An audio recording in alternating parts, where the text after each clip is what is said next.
this year. This was a senseless, reckless disregard for human life shooting into someone's house, especially while they're in their sleep. And I want to send a clear message to these gutless thugs out here doing this. We're going to stop it, but there's also been some recent threats against law enforcement.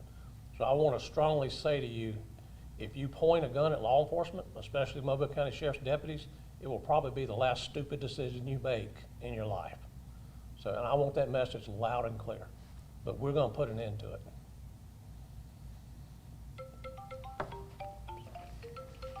was just going to ask you about that. Do you believe that those three incidents from this morning are related? It's unclear right now if these incidents are related, but I don't believe they are related, other than in relation to some gang type activity or either some type of retaliation from maybe a juvenile involved in some gang type activity.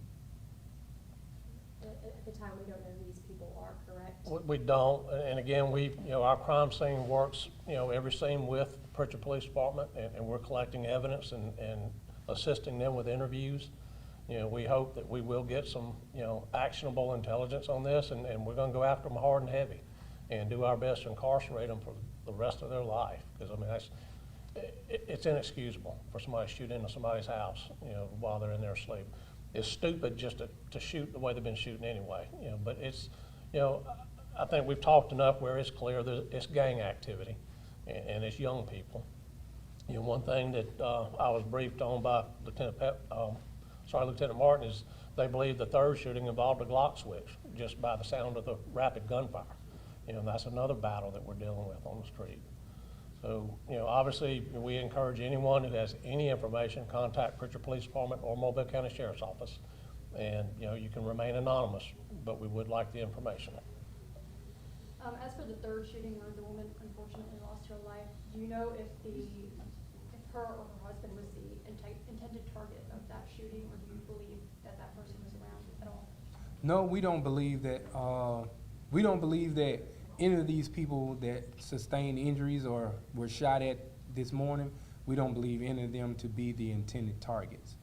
However, like Deputy Birch said, it's just senseless that people would go around and target family homes and shoot into them, not knowing if a person is in there. And even if you did know a person was in there, it's still stupid to just go around shooting senselessly, because it's still not solving the problem that you're trying to resolve. You guys have touched on this already, but home obviously is a place that you want to feel the safest. So when Yes. we rode out there today, people are worried, they're anxious about, what could happen in their very neighborhood. So what message would you have to the people that are still living on that street or just in these areas? Well, a person's home, should be their castle where they do feel safe, from anything. And, one other thing that I think we neglected to say, based on our briefing, there were 20+ rounds fired at each scene. And so, it's not like it's just an accidental shooting into someone's home. And again, that's, you should feel safe in your home, no matter where you live. And, we are going to put an end to it. Do you care to go over the basic, I showed a little bit late, can you give us basic information of those three incidents in case I missed it earlier, just kind of where they happened, the shootings and everything? Like I said, the first incident happened in the 1200 block of Clara Avenue, where a young male was asleep in his vehicle, and he was awakened by gunfire.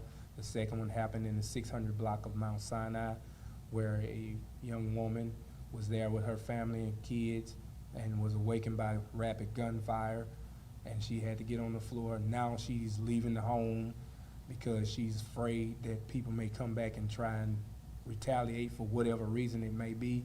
And then, like I say, the final incident happened in the 1000 block of Sample Street, where a elderly couple was at home and asleep in their beds, probably getting ready to get up, start their day off. But unfortunately, the elderly lady, who was 67 years old, she didn't make it. So this is a tragedy in all situations, but this third one was definitely a true tragedy. For the last shooting that happened with the elderly couple, was there any injuries at all that the husband did to None that we were aware of, none that were visible when we were on scene. About what times did the first two incidents happen on Clara and Mount Sinai? I just say between the hours of 4, but they were within the hour, within 30 minutes or so of each other. All three incidents were about within 30? Well, the last incident was probably about an hour later, because it was going into 6 o'clock. And you both mentioned that these gangs are likely comprised of young people. Anything that you want to say on that? I think I said what I wanted to say about it, and, you know, and I hope that message gets to them. I'm in ruling with him. We're tired of it.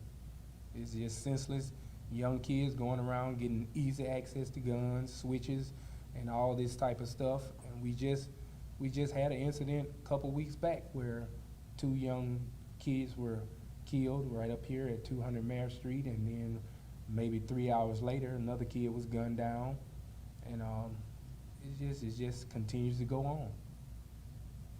How can we combat this senseless violence that we're seeing among our youths in this community? Well, I feel like it's going to start from the legislative people. They have to get stricter gun laws in here, to whereas anyone caught with switches and illegal handguns anyway, they should automatically do extensive time right off the bat.